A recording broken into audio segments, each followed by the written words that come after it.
Okay, so the skinny on healthy fats, and this is number 3 of our macronutrient discussion. I did 2 other videos on carbohydrates and on protein.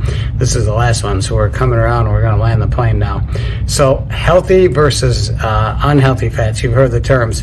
Fats are crucial for our well-being because they help in hormone regulation, they maintain cell structure, the absorption of vitamins can't take place without fat. And for a long time, fats really got a bad rap, and for a while people were saying, like, just avoid fats altogether. That's a mistake. You need healthy fats in your diet, and we're going to talk about that. We're also going to talk about the ones you don't need in your diet, so that's so important. But I want to go through and remind you, too, fat is a really concentrated source of calories. So therefore, sometimes, if the feeling of hunger can be eliminated if you include some fats. Now, we're going to tell you how much. Usually no more than 10% of your diet should be from fat. But the point is, for every gram of fat, there's 9 calories. So think about that. Carbohydrates and protein, for every gram, there's only 4 calories. So there's so much more, if you want to call it, calorie or nutrient dense, which is so important to know. But let's talk about some nitty gritty, and I got to use my notes because this stuff's pretty intense. This is from the Harvard Health Publishing, Harvard Medical School. Here's the thing that I thought was the best. This really sums it up. You ready? Avoid trans fats, limit the amount of saturated fats, and replace them with essential polyunsaturated, monounsaturated fats. That's what you need to do. Now, here's the good news. Trans fats was so bad, that's when you have a product that used to be in a liquid form and it was in a solid form. And that would be things that years ago, like Crisco, some of those other things, they no longer are available in the United States. Trans fats, I don't know if Crisco is one of them, but I think it was. They used to be so convenient to use these because they're in a solid form for baking and stuff. They are now been banned in the United States because they're so bad when it came to spiking LDL cholesterol. It would lower the good cholesterol, and there was ridiculous amounts of information about this. I got to read this. See, this is crazy.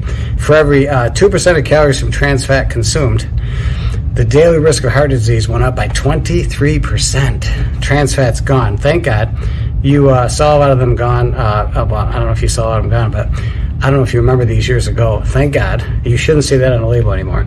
So saturated fats. Now, these are ones that they're solid at room temperature. So if you want to think about a saturated fat, here's an example. After you cook bacon, that stuff in the bottom that's white? That's a saturated fat. So at room temperature, it's going to look like that, okay? So it's going to be solid at room temperature. That's a saturated fat. So think about things like meat, whole milk, dairy products, cheese, certain baked goods. Those are saturated fats. Are they bad for you? Well, studies have shown that you can have some in your diet, but you really need to limit those and not go crazy.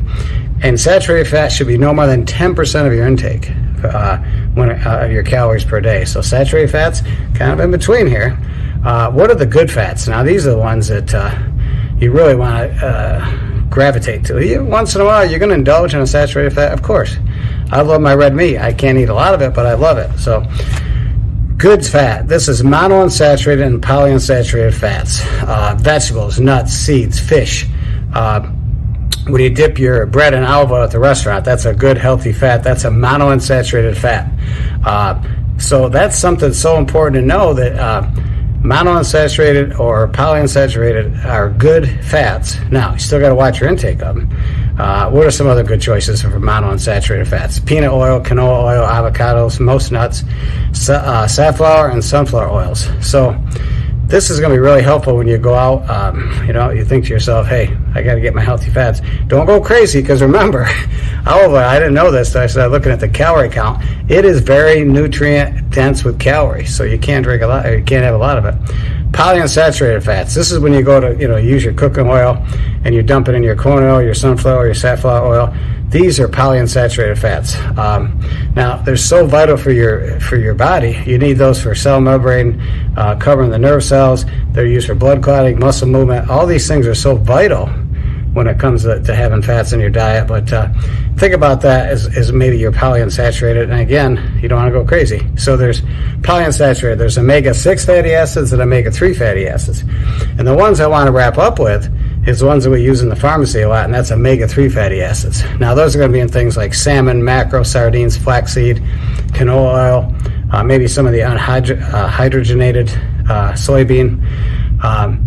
So foods that are more rich in, say, omega-6 are going to be vegetable oils like safflower, soybean, sunflower, walnut, and corn oils.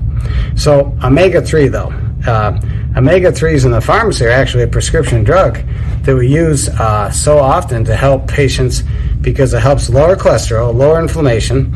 It's got a lot of great sources. Matter of fact, I got to find this here because it's so good. I take those myself, and I think you really might want to look into that a little bit about how powerful they are for your diet, but also you can get them right in the, you don't have to have a prescription for them. You can get them over the counter. So omega-3s, so important. And you've seen the names, EPA, DHA, ALA, so awesome to put these on board. And you'll notice that a lot of providers will say, yeah, why don't you try this first? Maybe if your cholesterol is slightly high and your triglycerides are slightly high, they might try some omega-3. If you work out a lot and you got a lot of free radicals, sometimes these might be good. But studies have shown that if you have a lot of omega-3s, your risk of cardiovascular disease goes down. The risk of things from sudden death, arrhythmias, go down. Blood clots go down. They might be, they're not sure, maybe some Alzheimer's disease reduction, prevention, age-related macular degeneration. So omega-3s, so good for you.